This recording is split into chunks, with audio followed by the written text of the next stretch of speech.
শুরুতেই জানিয়ে দেব সংবাদ শিরোনাম, এরপর জানিয়ে দেব বিস্তারিত। প্রথমেই জানিয়ে দেব গোপালগঞ্জের সংঘর্ষ নিয়ে ভুয়া তথ্য ছড়াচ্ছে আওয়ামী লীগ। তারেক রহমানের বিরুদ্ধে অপপ্রচারের দুঃসাহস দেখাবেন না বললেন বিএনপি নেতা সুমন।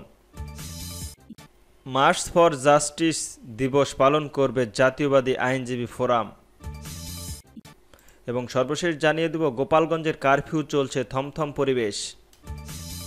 গোপালগঞ্জের সংঘর্ষ নিয়ে ভুয়া তথ্য ছড়াচ্ছেন আওয়ামী লীগ। গোপালগঞ্জের সংঘর্ষকে কেন্দ্র করে আওয়ামী লীগের একটি সংঘর্ষ চক্র সামাজিক যোগাযোগ মাধ্যমে একাধিক পুরনো ও ঘটনার সঙ্গে সম্পর্কহীন ছবি পোস্ট করে মিথ্যা তথ্য ছড়িয়ে বলছেন। এক বিবৃতিতে উল্লেখ করেছেন প্রধান উপদেষ্টার পেজ উইং। বুধবার CA page wing fact check তার ভেরিফাইড ফেসবুক পেজে এক বিবৃতিতে জানান, 16 জুলাই সামাজিক গণমাধ্যমে নিষিদ্ধ আওয়ামী লীগের সংশ্লিষ্ট একাধিক অ্যাকাউন্ট থেকে গোপালগঞ্জের সংঘর্ষ নিয়ে নানা পোস্ট ছড়ানো হয়েছে, যার উদ্দেশ্য ছিল এই দিনের সংহিত ঘটনার মন গড়া বক্তব্য প্রতিষ্ঠা করা। বিবৃতিতে আরো বলা হয়, একটি সংগঠিত প্রোপাগান্ডা অভিযানের অংশ হিসেবে প্রভাবশালী আওয়ামী লীগ পন্থীরা পুরনো ওই ঘটনার সঙ্গে সম্পর্কহীন একাধিক ছবি শেয়ার করেছেন, যা এই দিনের সংহিতার দৃশ্য বলে মিথ্যাভাবে উপস্থাপনা করা হচ্ছে। তারেক রহমানের বিরুদ্ধে অপপ্রচার দুঃসাহস ছড়াবেন না বললেন বিএনপির নেতা সুমন। বিএনপির জাতীয় নির্বাহী কমিটির অর্থনৈতিক বিষয়ক সম্পাদক মাহবুবুর রহমান সুমন হুঁশিয়ার করে বলেছেন, স্বাধীনতার ঘোষক শহীদ প্রেসিডেন্ট জিয়াউর রহমান ও গণতন্ত্রের সংগ্রামের নেতা তারেক রহমানের বিরুদ্ধে মিথ্যাচার ও অপপ্রচারের দুঃসাহস দেখাবেন না। তারেক রহমানের বাংলাদেশের মানুষের হৃদয়, তার বিরুদ্ধে অপপ্রচার সহ্য করা হবে না। জনগণ জানে কারা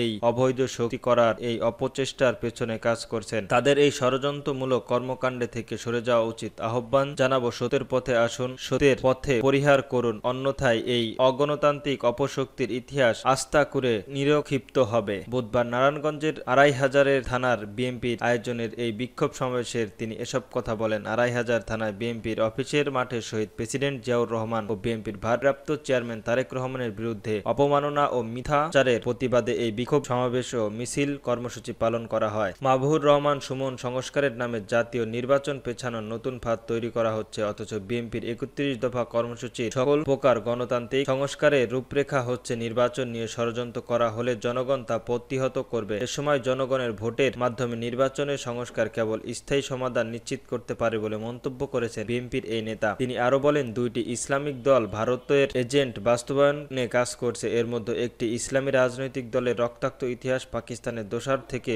শুরু করে এরশাদ ও শেখ হাসিনার সহযোগী হিসাবে তাদের ভূমিকা বাংলাদেশের ভোলা যায়নি। ২৫০০ থানার বিএনপির সাবেক সাধারণ সম্পাদক কাশিম ফকিরের সভাপতিত্বে সমাবেশের প্রধান অতিথি হিসেবে বক্তব্য দেন বিএনপির জাতীয় নির্বাহী কমিটির অর্থনৈতিক বিষয়ক সম্পাদক মাহবুবুর রহমান সুমন। সমাবেশে বিপুল সংখ্যক স্থানীয় নেতাকর্মী ও সমর্থক অংশ নেন এবং জিয়াউর রহমান ও তারেক রহমানের সমর্থনে স্লোগান দেন। বিক্ষোভ সমাবেশের একটি প্রতিবাদ মিছিল বের করা হয়, যা থানা সদর প্রদক্ষিণ করে। মার্চ ফর জাস্টিস দিবস পালন করবে জাতীয়বাদী আইনজীবী ফোরাম। বাংলাদেশ জাতীয়বাদী আইনজীবীর ফোরাম আগামী ৩১ মার্চ ফর জাস্টিস দিবস পালন করবে। এই উপলক্ষে বিভিন্ন কর্মসূচি গ্রহণ করেছে সংগঠনটি। বুধবার জাতীয়বাদী আইনজীবী ফোরামের দপ্তর সম্পাদক মোহাম্মদ জিয়াউর রহমানের এক সংবাদ বিজ্ঞপ্তিতে এই তথ্য জানান। বিজ্ঞপ্তিতে বলা হয়, জুলাই আগস্ট গণ অভ্যুত্থানের শোক ও বিজয়ের বর্ষপূর্তি উপলক্ষে বাংলাদেশের জাতীয়বাদী দল বিএনপি ১ জুলাই থেকে ৬ আগস্ট পর্যন্ত বিভিন্ন কর্মসূচি গ্রহণ করেছে। তারই ধারাবাহিকতা আগামী ৩১ জুলাই জাতীয়বাদী আইনজীবী ফোরাম মার্চ ফর জাস্টিস দিবস উদযাপনের কর্মসূচি গ্রহণ করেছে। এই কর্মসূচির অংশ হিসেবে সেদিন সুপ্রিম কোর্ট আর অ্যাসোসিয়েশন অডিটোরিয়ামের ফ্যাসিবাদী ও গণতন্ত্রের উত্তরণের পথে